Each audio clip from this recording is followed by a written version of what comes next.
Hi, welcome to class. We're the only two right now, but the other ones will show up eventually, right? I hate my life. I hate my life. A Professor Sunrise Productions! Hello class, Professor Sunrise here. I'm recording this night, so it's looking a little bit weird, but in today's class we're taking a look at my feature match in the top 32 of the German Nationals this year. There were just a few things here and there which weren't all too obvious in the recording. Of course, the casters can't always know everything. We have to do a lot of pointing out, and like the judges explicitly tell you if you activate something or do something, just point at it so that casters have a better time like seeing it. But overall, I just wanted to go over my thought process in the matches, why I did certain things, what I could have done better. Some things which I just missed because I was a little excited here and there, but overall, I think I played it out pretty well. But yeah, so without further ado, don't forget to like and subscribe, leave some feedback down in the comment section below, and let's get right into the video. So we are going at 1.25 speed to just make it a little bit faster.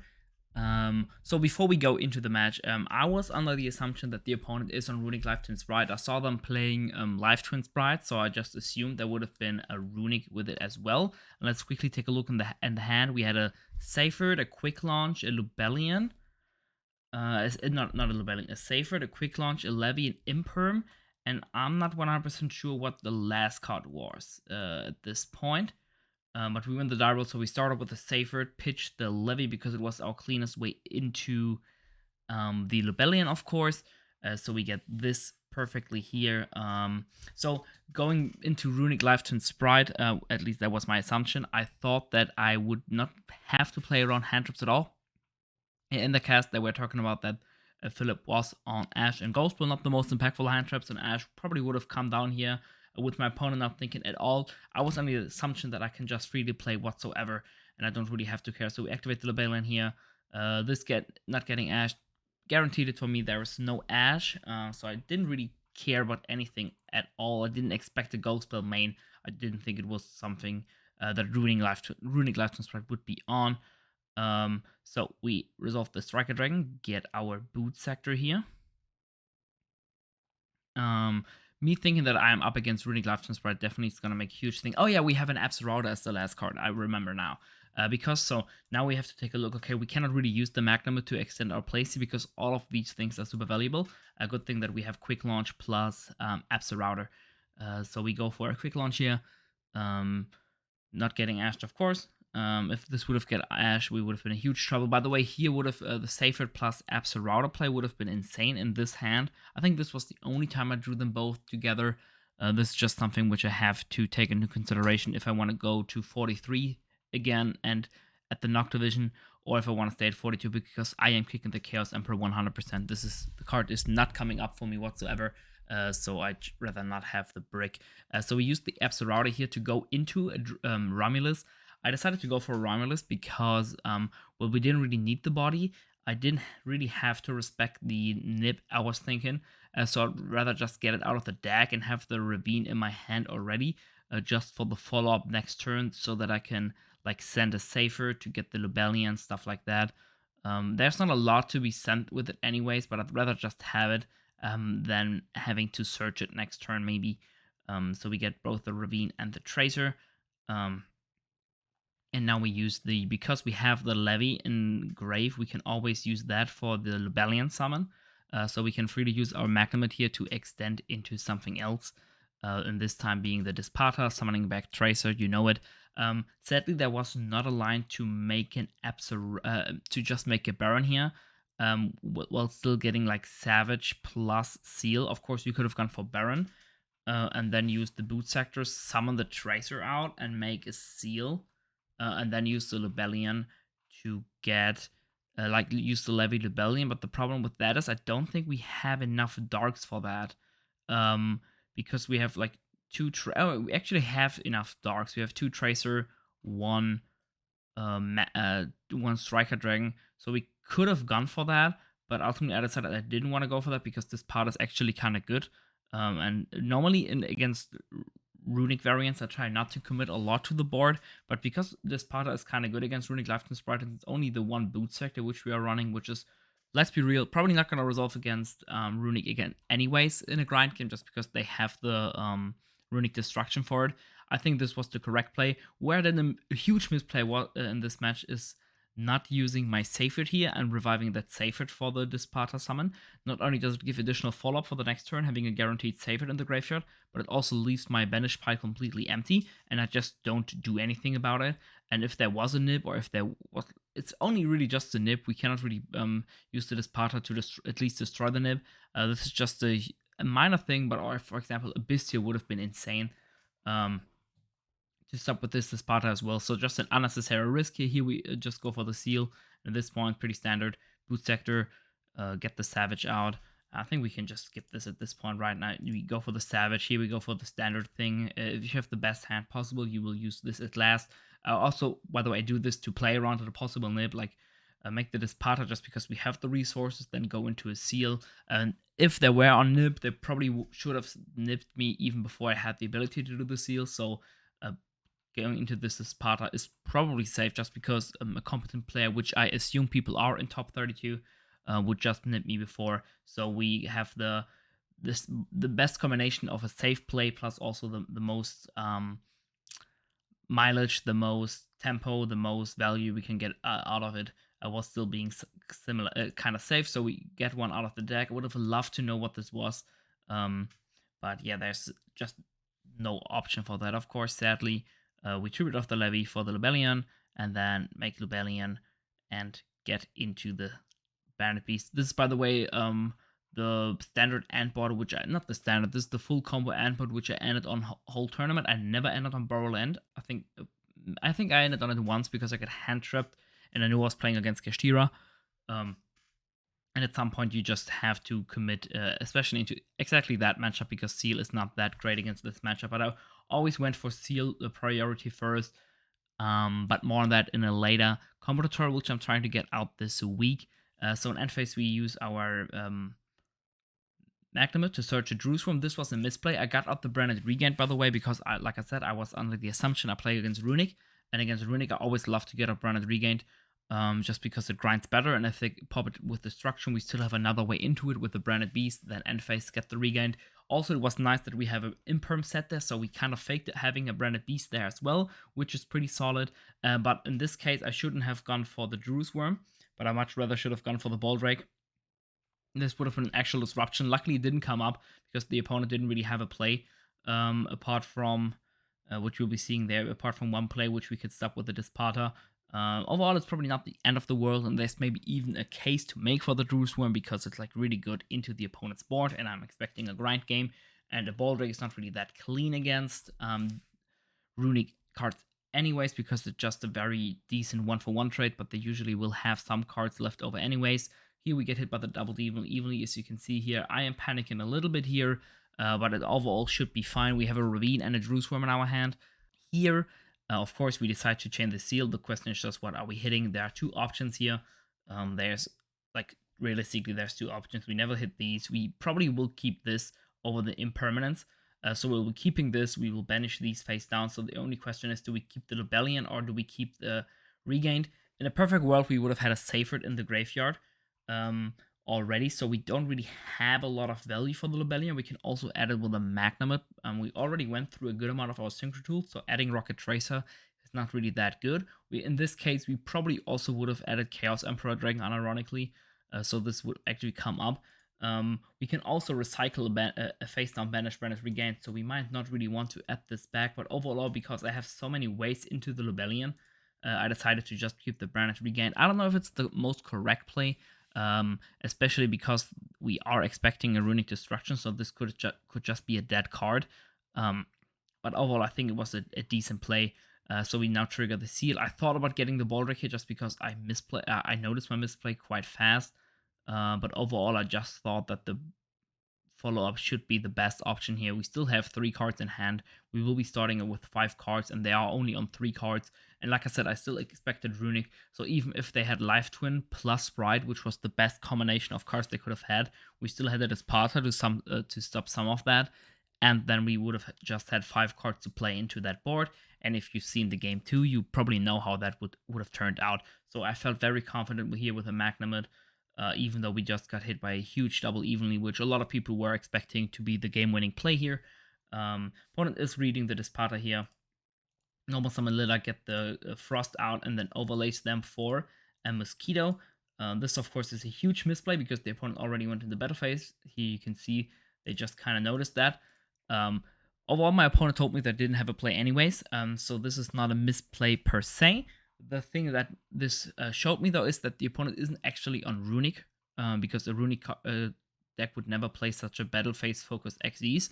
So it showed me, okay, the opponent actually isn't on Runic, so I don't have to side for it.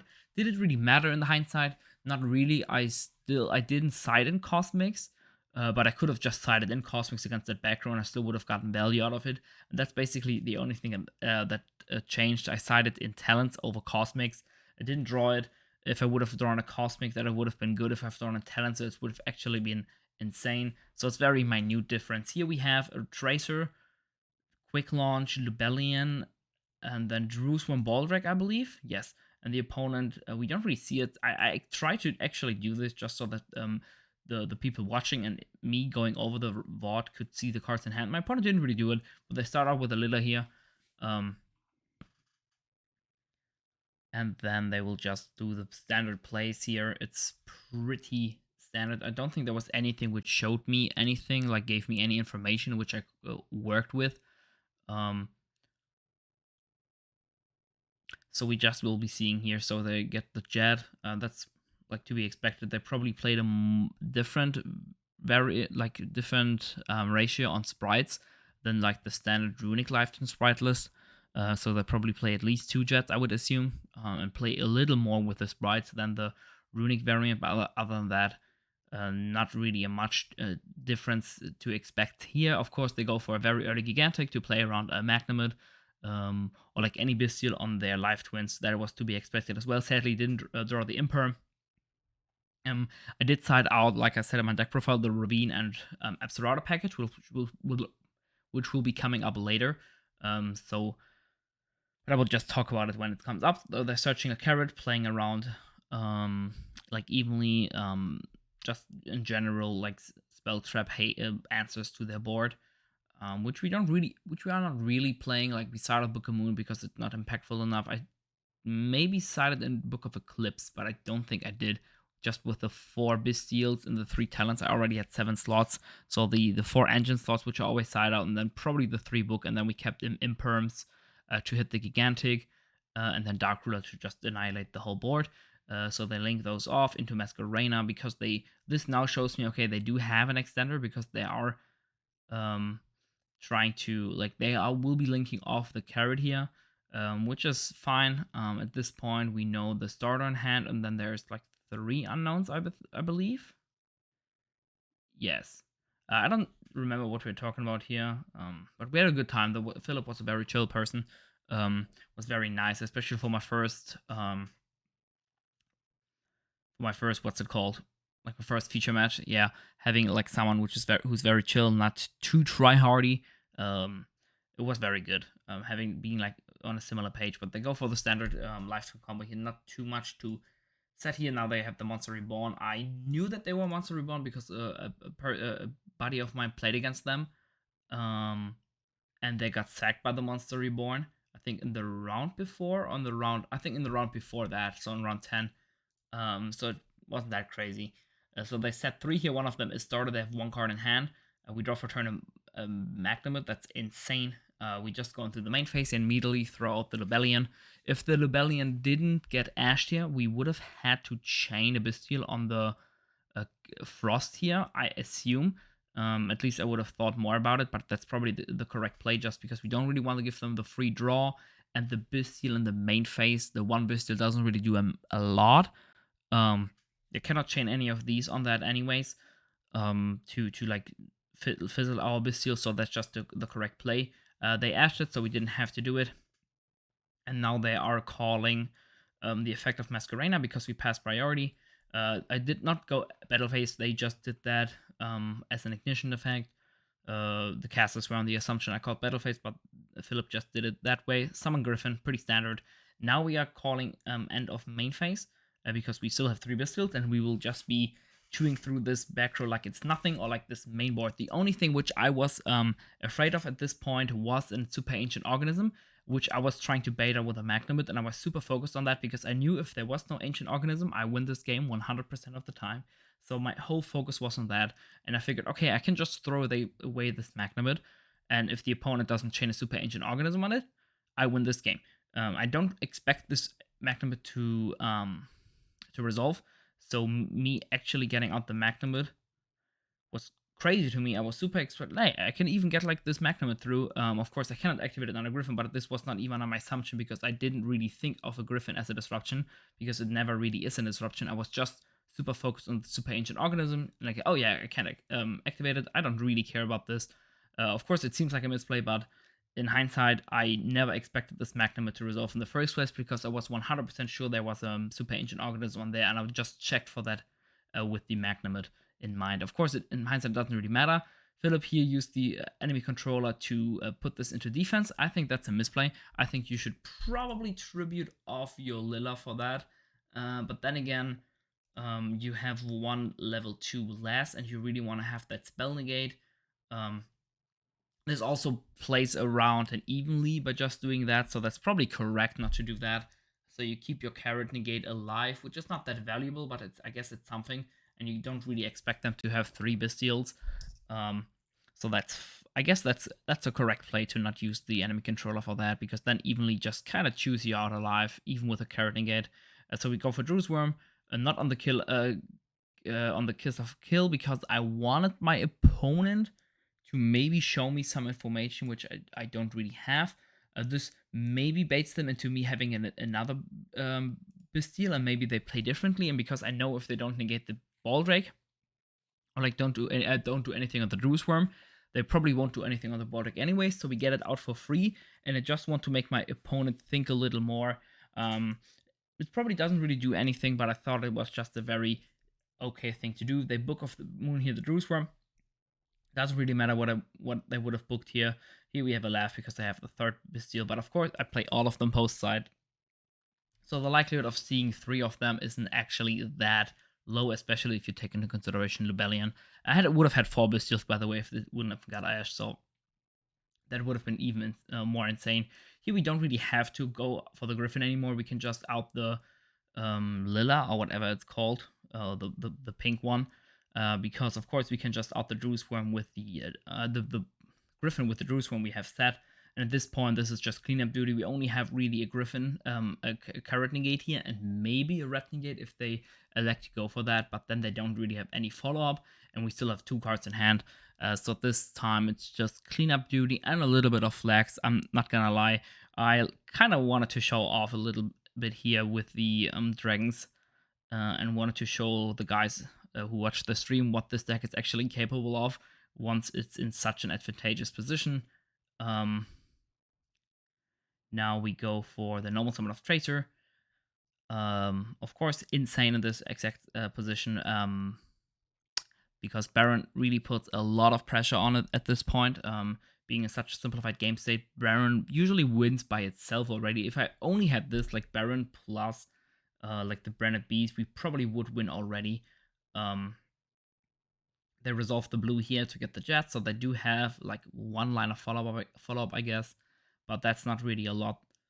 Not having any high impactful going second cards or like going first cards really hurt them here, because now we can just Baron, pop the carrot, the carrot, yes, the carrot, and then we just have to get as much of the board as we possibly can while also building the strongest board. We think here a little bit.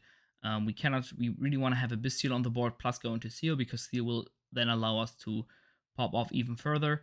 We get the quick draw, a quick launch, not the quick draw, get the Tracer.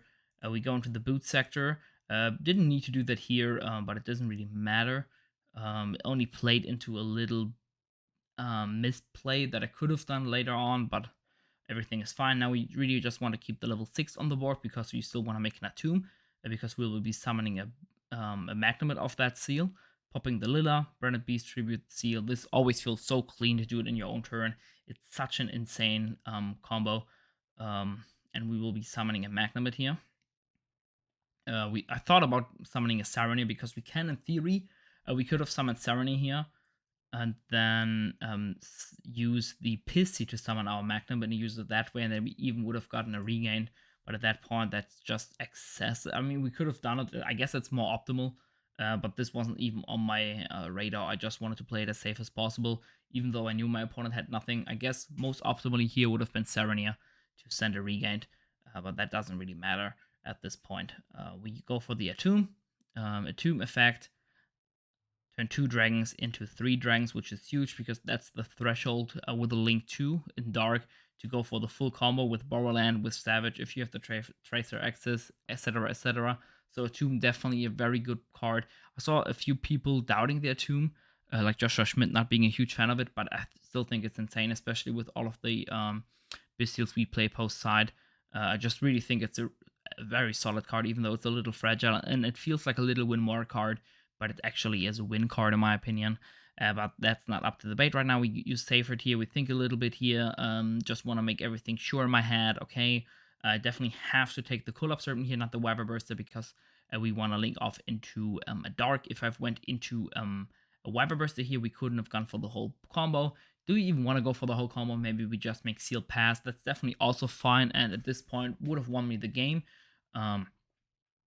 But that's not for the debate. We have so much follow-up, we don't really need that. Imagine if we had the regain as well, then that wouldn't have even been a question. But at this point, we just banished the seal. Had to make sure that we had a light target in there as well, not the Safert, not the Rebellion. Go for Dark, effect Chillhop Serpent. We accidentally put that into the banish pile.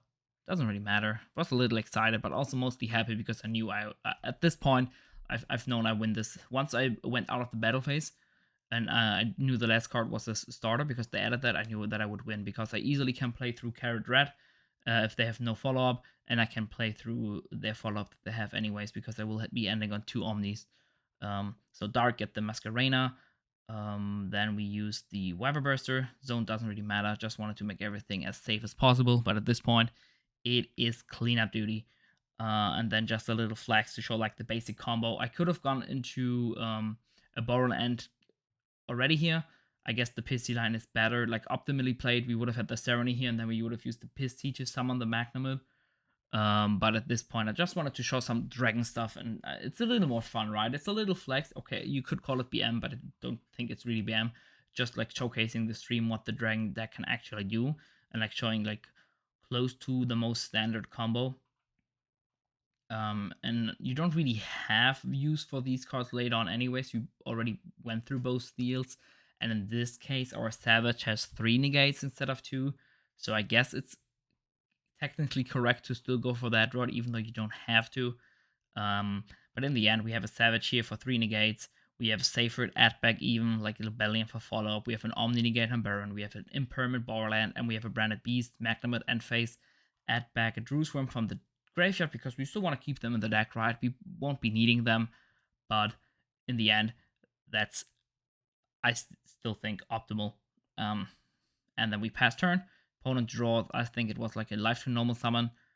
They of course still try. I could massively fuck up here. Like they could, even if they had the Dark Ruler, we would have won. We Baron negate the Jet. Then they normal summon the thing. Okay, they have no cards in hand. We can pop 2 on the board here. Drewsworm effect, Branded Beast, pop the Drewsworm, bam, bam, and that handshake. I was super relieved when this happened. You cannot imagine it, guys. But yeah, that's it for the match. Like I said, there was only 2 things here with the Magnum activation. Like I said, I was playing super heavily into Super Ancient Organism, so I wanted to make sure that I had that going. And here in game 1, where we had the Dispata on the field, but actually didn't have its effect alive because we misplayed. Where was it? Here we should have banished the Safert immediately and revived that off the Dispata, not the Absorata, just so that we have the Safert in there as well for the next turn, so that we start our next turn with a Magnum Surge, even have a Baldrake in hand and not such a Drewsworm to have an additional disruption if we lose our whole board to evenly, plus like a Spell Negate or like a pop on the Baldrake. Having the Baldrake plus the Dispata against 3 cards at this point is usually enough for them to not get into anything meaningful. With the Drewsworm, they could have gone into something. And then if we would have played it optimal, we would have had Safert, Levy, plus Rebellion in the graveyard. We could have added ourselves a Lubellion of the seal and let the Branded Regain get banished, and at this point we could have used the Sacred Engrave to get the Levy, the Disparta Negate to recycle the Regained, have a Baldrake to tribute off the Magnumut, so we still could have had 2 disruptions. We could have recycled the Regained with the Disparta, and then have Sacred Engrave to add the Levy in the opponent's turn, and have Lubellion in our hand, which we bounced off the seal. I think that would have been the correct way to play this out. I was a little excited. My nerves got a little bit to me, and I played this a little suboptimally. But other than that, I still think I played this out pretty well. And with them having double evenly plus a normal summon, and the deck overall not running too many Spright cards, I think it's like to be expected that this deck can't extend all the way into the Oblivion at this point. So I think it was a fair game, especially with me hand ripping them for 1. So hope you guys enjoyed today's class. You guys are dismissed and free to leave. Professor Sunreis out. Peace.